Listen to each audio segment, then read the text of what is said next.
माझ्या वर्गात मॉनिटर निवडायचा होता.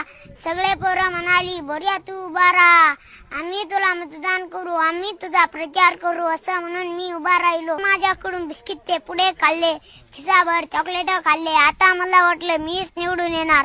दुसऱ्या दिवशी मतदान होतं. पोरं सकाळीच माझ्या घरी आली आणि मला म्हणाली, बोर्या आज मतदान आहे, अंडे खाऊ घाल. माझ्याकडे पैसे नव्हते म्हणून मी चुलत्याच्या कोंबडीचे अंडे चोरले, पोराला खाऊ घातले. मतदान झाले आणि मला फक्त 4च मते पडली. तेव्हापासून मी कानाला खडा लावला, कोणत्याच निवडणुकीत उभं राहायचं नाही. आणि समोर पोरगी असल्यावर तर बिलकुल नाही. कार्यकर्त्यावर लय विश्वास ठेवू नका. केव्हा गेम करते ते सांगता येत नाही. इथून पुढे इलेक्शनला फक्त मतदान करायचं, कोणाचं खायचं प्यायचं बिलकुल नाही. मी जसंच करायचो तसंच पोरांनी माझ्या बरोबर केलं.